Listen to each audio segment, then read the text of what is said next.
안녕하세요. 김태훈의 현명한 투자자 방송 시작하겠습니다. 본 영상에서 다루는 내용은 투자 권유가 아니며 각 개인의 투자 판단에 대한 책임을 지지 않습니다. 별도의 SNS 채널 가입을 유도하거나 투자 권유 및 유료 리딩 서비스를 홍보하는 불법 사칭 계정에 유의하시기 바랍니다. 자, 오늘은 한일 단조에 대해서 말씀을 드리겠는데요. 시장이 전반적으로 지난 주말 사이에 이스라엘과 그 이란 간의 이런 서로 상호 공격을 하고 보복을 하는 이런 뉴스가 나오면서 중동 긴장이 굉장히 고조되고 있는 모습입니다. 이게 확정이 돼서 이스라엘과 이란이 본격적으로 전쟁에 돌입할 경우에는 확실히 이제 중동 전쟁이 재발했다고 볼 수가 있는 것이죠. 여기에 대해서 미국이 이란을 최대한 진정시키면서 이스라엘에 대한 공격도 이 이란의 체면을 살려주는 그 정도에서 멈춘 것 같습니다. 왜냐하면 초음속 미사일을 발사해서 한 180여 발의 미사일을 발사했다고 그러지만 사전에 이스라엘에 통보가 되면서 이게 큰 피해를 입히지 않은 그 정도, 그러니까 약속대로는 했다는 의구심이 들 정도로 이스라엘 피해가 미미했죠. 이스라엘은 자신들의 방공망이 좋았다고 그러지만 이 사전에 미국을 통해서 이란의 공격이 이스라엘에 통보된 것 같습니다. 하여튼 이렇게 잘 짜여진 약속대련이 중동에서 벌어지고 있지만 이 관련된 전쟁에 대한 뉴스들이 계속 나오면서 이 지정학적 리스크가 강화되는 모습을 보이고 있습니다. 특히나 애초에 미국은 이 이스라엘이 주변 가자 지구뿐만 아니라 레바논 남부에 대한 집중적인 폭격으로 민간인 사상자가 많이 발생하면서 이 이스라엘에 대한 무기 수출이 대외적으로 비난의 대상이 되고 있는 상황입니다. 그래서 지금 이스라엘에게 나가려던 무기 수출 물량을 항구에 대기시켜 놓은 상태였는데요. 요번에 이스라엘이 이란까지도 이제 폭격을 직접 하고 이 주변 레바논 남부에 대한 대대적인 폭격으로 헤즈볼라 지도자를 사망에 이르게 하고 하면서 여기에 대해서 이제 미국이 항구에 잡아놨던 무기 수출 물량이죠. 이 수출 무기를 다시 이스라엘에 보내겠다고 얘기를 했습니다. 이 말 뜻은 미군이 보유하고 있는 무기, 재고품이죠. 재고로 갖고 있는 무기들을 이 이스라엘에 보내주고 비어있는 미군의 탄약고나 이런 무기고는 다시 이 발주를 줘서 채워 넣겠다는 전략이죠. 이건 2년 전에 이 우크라이나 전쟁이 발생한 이후에 미국이 전통적으로 취해오는 방법입니다. 이것은 미군이 직접 위험 지역인 지정학적 리스크 지역에 파견이 돼서 미군의 희생 없이 각 우크라이나면 우크라이나, 이스라엘이면 이스라엘 그 지역에 있는 국가를 통해서 이 지역 분쟁 문제를 해결했다는 생각이죠. 이거는 미군이 직접적인 희생이 없다는 측면에서 20세기 이후에 미국이 대외전 경찰 국가가 된 이후로 직접적으로 미군이 현지 지정학적 리스크가 있는 지역에 파견했다가 사망에 이르는 그걸로 이제 반전 여론도 생기고 여러 가지 정책적으로 어려움을 겪고 왔는데 그러한 결과로서 이제 이런 외교 정책이 바뀐 것이죠. 하여튼 이런 미국의 무기 수출이 미국에도 엄청난 이익을 갖다 주면서 또 한편으로 미국은 비어있는 무기고를 채워야 됩니다.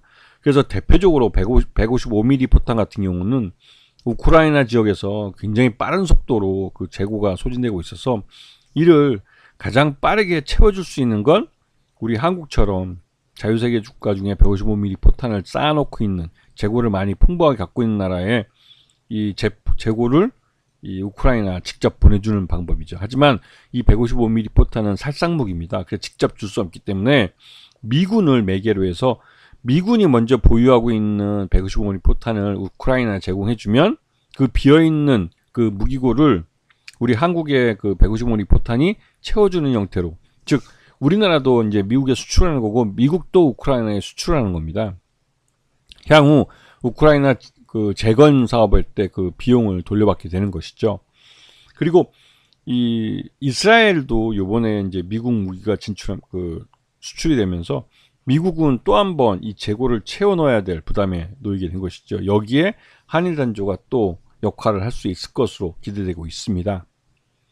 자, 보시면 아시겠지만 한일 단조는 단조 기술을 갖고 있는 냉연이나 연견인이 이런 그 단조 기술을 갖고 있는 회사이기 때문에 그 단조 기술을 갖고 다양한 부품들을 만들고 있습니다. 자동차 엔진 그러니까 구동 에너지 전력을 전달해주는 구동 부품 쪽이나 또 이런 원자력 부품 쪽, 금형 공구강이나 신소재나 철도 차량 부품 같은 것들도 만들고 있고, 대표적으로 이 포탄의 탄두에 들어가는 단조는 이 한일 단조 것들이 많이 들어갑니다.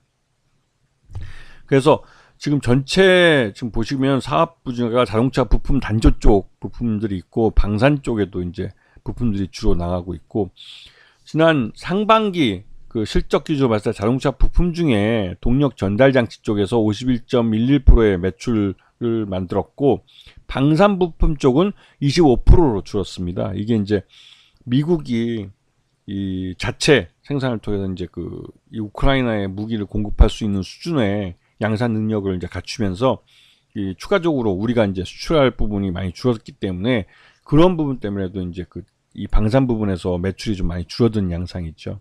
이거는 이 연결 손익계산서에서 확인할 수가 있는데요. 이 한일 단조의 연결 손익계산서를 보시게 되면 전년 동기 대비해서 매출 유형이 많이 줄어든 걸 볼 수가 있습니다. 하지만 이 영업이익도 90억대에서 이제 60억대로 줄었고, 당기순이익도 70억대에서 40억대로 줄어든 상태죠.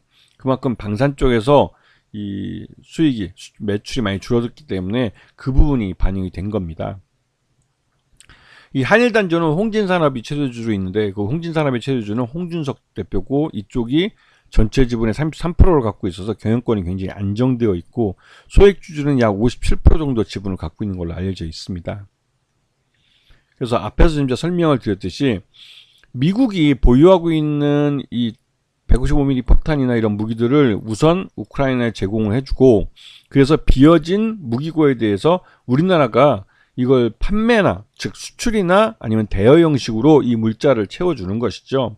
이건 이제 우리나라 무기가 직접적으로 전쟁을 하는 당사자에게 수출될 수 없다는 국내 법적 규제 때문에, 또 그리고 국제적으로도 이런 이 전쟁 당사자에게 직접적으로 무기를 공급하는 것을 금지하고 있기 때문에, 우리나라는 여기에 이 직접적으로 무기를 그러니까 우크라이나에게 제공하는 것이 아니라 미국을 통해서 쿠션으로 제공해 주는 것이죠. 그래서 우리는 이 전쟁 당사자에게 무기를 수출하지 않았다는 명분을 얻게 되는 거고, 미국은 부족한 155mm 포탄을 확보하는, 결국은 우크라이나는 155mm 포탄을 확보하게 되는 이런 모두가 윈윈한 그림을 그릴 수 있게 되는 것이죠. 이게 실제로 이 미국에서 기밀문서가 유출이 됐는데, 여기에 우리나라 포탄이 독일에 있는 미군 기지에 공급이 된 걸 확인할 수가 있습니다. 독일에 있는 미군 기지에 있던 포탄, 155mm 포탄은 우크라이나에 제공이 됐죠. 그래서 이러한 것이 실제로 미군의 기밀문서에서 확인이 됐습니다. 자, 그리고 현재 이제 미국은 우크라이나나 이스라엘의 무기 수출로 인해서 이 막대한 수익을 얻고 있고, 또 여기서 이제 재고가 부족한 부분은 우리나라 항공 무기로 확충하고 있다는 것을 확인할 수가 있는 것이죠. 그래서 한일 단조 같은 경우는 직접적으로 이 미국이 이스라엘과 우크라이나 같은 데 무기를 공급하고 있기 때문에 여기에 직접적인 반사이익을 얻는 그런 회사이기도 합니다.